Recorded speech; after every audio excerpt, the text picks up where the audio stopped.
لا تأخرني الله يرضى عليك. كده الخبراء كلموا ودوا لك المعلوم. ايش من معلوم ايش من هدره اقول لك ايش. ما حكاية شرطي المرور مع الرجل الملثم والغامض، وكيف استطاع هذا الشرطي أن ينتزع إعجاب رئيس الجمهورية المقدم إبراهيم الحمدي؟ ثم لاحقا بعد أن رقي هذا الشرطي للعمل كضابط في مكافحة التهريب، كيف تمكن من إحباط عملية تهريب وهمية دبرها المهرب الوهمي إبراهيم الحمدي؟ قصة مثيرة مكونة من قصتين بطلاها شرطي نزيه ورئيس خالد، فابقوا معنا.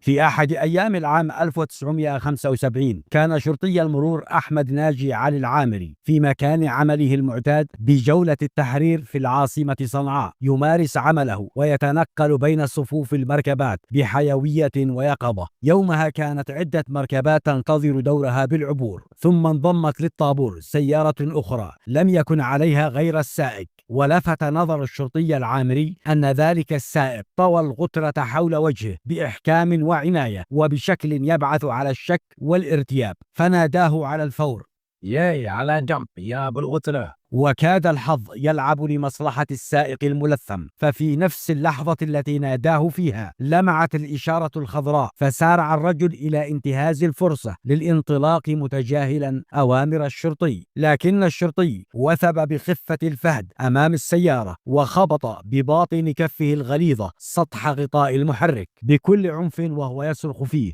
عسى من تكون من يقولوا لأبوك ليش ما توقف على جنب. ثم تقدم نحوه مضيفا بسخرية: لكن الحج مشي عندك عند الزمالي على وجهك. وعندما بدأ السائق في محاولات الترجي والاستعطاف ازدادت شكوك الشرطي حوله، وتضاعف إصراره على ضرورة إزالة اللثام ورفع طابع السرية عن هوية ذلك المجهول مهما كلف الأمر. والأسوأ من ذلك أن ذلك السائق حاول أن يدس للشرطي مبلغا من المال في جيبه حتى يدعه وشأنه. هنا استشاط الشرطي غضبا وبدأ يصرخ في وجه السائق مصمما على نزع اللثام وإبراز هويته بشكل واضح. عندها بدأت الناس تتجمهر حولهما بينما كان الشرطي في أوج انفعاله، وبدا كما لو أنه يتعارك مع السائق الجالس في مقعده، فأسرع الناس لفض الاشتباك بينهما. لكن بعد أن استطاع الشرطي إماطة اللثام عن وجه السائق وهو يقول بلغة المنتصر: أكيد سوت جريمة وتخبي وجهك.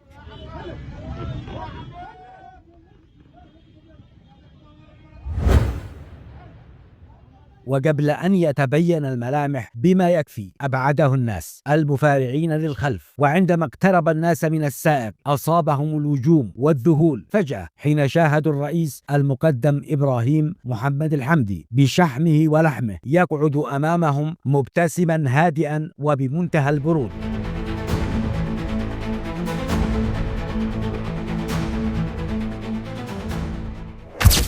ثم عاد الشرطي العامري واقترب من السائق مرة أخرى وتمعن في وجهه. هنا ارتفع حاجباه إلى أعلى جبهته.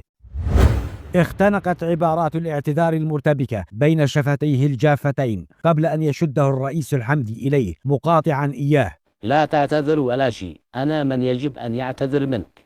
قالها الرئيس ثم غادر المكان بسيارته، وانصرف الجميع وهم مذهولون، بينما وقف شرطي المرور مذهولا يرقب سيارة الرئيس حتى اختفت من أمامه. وهنا بدأ القلق ينتابه من فعلته وفجاجة تصرفه مع رئيس الجمهورية.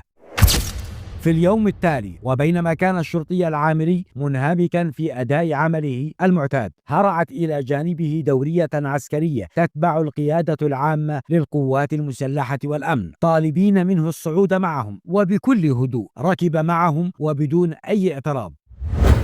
لم يكن يعلم إلى أين سيتجه به، لكنه كان يعلم أن استدعاءه له علاقة بالموقف الذي حصل له البارحة مع الرئيس، وكان كل خوفه من أن تصرفه بالأمس مع الرئيس الملثم قد تسبب ربما في كشف هوية الرئيس، وظنا منه بأنه ربما يعاقب على ذلك لحجة تعريض أمن رئيس الدولة للخطر.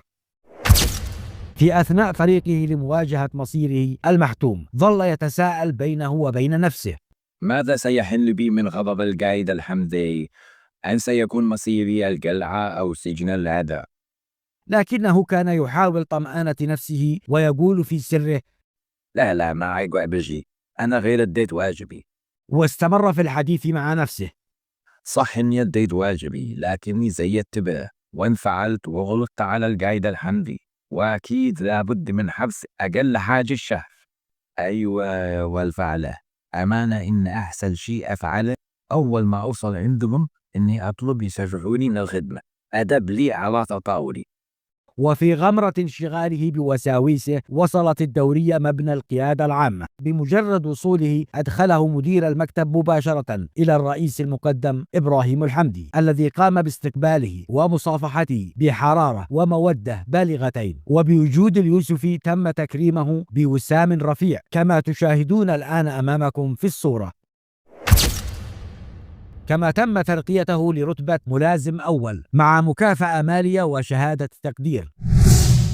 هل انتهت قصة العامري هنا؟ لا، فلا يزال هناك موقف آخر أكثر إثارة جمعه أيضا بالرئيس الحمدي. فأثناء تكريم الرئيس له تم منحه نجمتين برتبة ملازم أول كما أسلفنا، ولم يستمر في المرور بعدها كثيرا، فقد تم نقل وظيفته إلى إدارة الأمن العام، ثم تم تكليفه ليكون أحد الضباط المناوبين في نقطة تفتيش لمكافحة التهريب بداية منطقة عصر عند المدخل الغربي للعاصمة صنعاء. وهناك جمعه موقف آخر مع تاجر التهريب الوهمي الرئيس إبراهيم الحمدي، موقف أكثر إثارة سنسرده لكم الآن، فهيا بنا.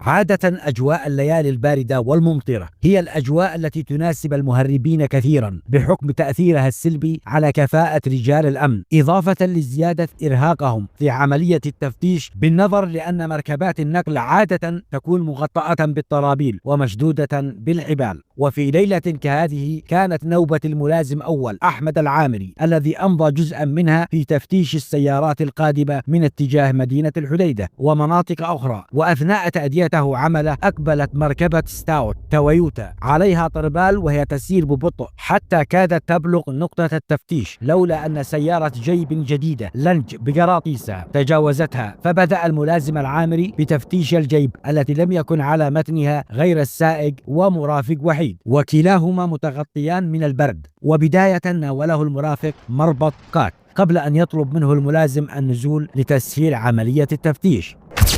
فخرج السائق، وأثناء تفتيش الملازم العامري لسيارة الجيب اقترب منه السائق ودس مبلغا في جيب الدجلة العسكرية السميكة التي كان يرتديها الملازم العامري دون أن ينتبه له العامري. المهم انتهى من تفتيش سيارة الجيب ولم يجد فيها شيء، وحين هم بالانتقال للسيارة التالية ناوله سائق الجيب حزمة ثقات أخرى قائلا له: هيا هزم سبت دفع ويا منعه لا تؤخر السيارة اللي ورانا. انتقل الضابط إلى السيارة الستاوت، لكنه استغرب لتوقف الجيب بمكان قريب من النقطة، فأشار لأحد الجنود أن يذهب لمعرفة السبب، ثم وجه سؤاله التقليدي لسائق الستاوت: إيش محمل؟ كان السائق يرتعش من البرد رغم الأغطية حوله وتغطيته أنفه وفمه بالشال تجنبا للهواء البارد، فأجابه بصوت متهدج: لا تأخرني الله يرضى عليك، كاد الخبراء كلموا ودوا لك المعلوم. هنا صرخ فيه الضابط بخشونة: إيش من معلوم، إيش من هدره؟ وبنفاذ صبر أضاف: أقول لك إيش معمل، إيش معك تحت الطربال. ثم أمر جنديا آخر بفتح الطربال، والسائق يستنكر فعلته بحجة أن الخبرة أدوا لها المعلوم. فاستغرب الضابط من مجبر السائق حول أنهم أعطوها المعلوم، فدس يديه في جيبه لعله يجد شيئا، ووجد بالفعل في جيبه مبلغا من أوراق نقدية. هنا زاد غضب الضابط وقال: هذا الحين عرفت قصتهم يا زكوات. هنا رد السائق وقال: يمكن الخبراء نقصوا المبلغ أو شيء، قل لي وأنا عاد أزيدك، ولا يهمك، عاد احنا نحتاجك والأيام كثيرة. وقام ووضع بيد الضابط حزمة نقود مقدارها 1000 ريال، 11 ريال نقدية. هنا بلغ الضابط ذروة انفعاله ووجه كلامه للسائق قائلا: تشتيلي ذا الحين أقوم أماسي والديك، وبرغم الرد العنيف بدا أن السائق حريص على البقاء هادئا ربما كي ينجو من الورطة، بل وزاد في العرض حتى بلغ 8000 ريال، وهو يحلف للضابط بأغلظ الأيمان أن الحملة ما تساوي كل هذا التعقيد. في هذه اللحظة حضر سائق الجيب ومرافقه وحاول جر الضابط للتفاهم معه على انفراد. هنا ثارت ثائرة الضابط واستدعى طاقم النقطة بالكامل وأمر بإبعاد السيارة إلى جانب الطريق وتفتيشها، وأمام صراخه وإصراره نفذ السائق طلبه مكرها لا بطل، بينما كان سائق الجيب يقول له اهدأ ولك مننا ما يرضيك، فيرد الضابط تخدعوني وهذا اللي طلع الفلوس بجيب الدجلة تشتروني يا أولاد ورمى بالمبلغ أمامهم وهما يحاولان تهدئته. أخذ ضابط النقطة نفسا عميقا وطلب من الجنود أن يفتحوا الطربال، فسمع صوت سائق الإستاوت وهو ينادي على سائق الجيب تعال يا أحمد، والآخر يرد عليه باحترام حاضر يا فندم.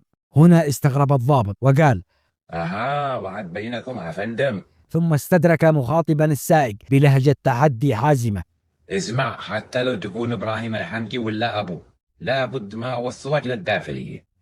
هنا يقوم سائق مركبة الإستاوت بإشعال لمبة الغمارة ونادى عليه هيا تعال قرب لعندي، يمكن أنا أعرفك وأنت تعرفني. فانتبه لوجهه أحد جنود النقطة وبذهول قال للضابط العامري يا فندم هذا صورتها الرئيس الحمدي. طبعا تعرفون تأثير أن يرى الشخص رئيس البلد فجأة وفي موقف كهذا. اندهش العامري ومن معه من جنود النقطة واقترب من الرئيس الحمدي يصافحه بكل احترام وإجلال. هنا شده الرئيس الحمدي إليه وناول العامري بطاقة وقال له بكرة وأنت عندي في القيادة. وانطلق الرئيس ومرافقيه. وعند الصباح كان الضابط العامري يسير بخطى واثقة نحو أهم مباني البلد السيادية، وعند وصوله إلى بوابة القيادة العامة للقوات المسلحة في حي التحرير ناول مسؤول البوابة الكرت أو البطاقة الخاصة التي أعطاها إياه الرئيس الحمدي. أخذها المسؤول وما إن تفحصها حتى سارع في إنهاء إجراءات دخول العامري وأفسح له الطريق باحترام. وفي مكتب القائد العام حصل الملازم أول أحمد العامري على مكافأة مالية قدرها 30,000 ريال، و1000 ريال لكل جندي من طاقمه في نقطة عصر، كما أمر له بأرض مساحتها 3 ليبن حين عرف الرئيس الحمدي أن الرجل لا يمتلك بيتا، أرضا جوار سلاح المهندسين دائرة الأشغال العسكرية حاليا. وفوق كل هذا منح الضابط أحمد ناجي علي العامري المولود في قرية النوبة أعمور التابعة لحيفان لواء تعز منح ترقية استثنائية زادت من عدد النجمات في كتفه إلى 3 نجمات كاملة. ومن بعدها وخلال حياته المهنية التي امتدت حتى عهد الرئيس علي عبد الله صالح لم يغب وسام الحمدي عن صدره، فظل محتفظا به حريصا على إبقائه في صدره فخورا به حتى مماته، رحمة الله تغشاهم أجمعين.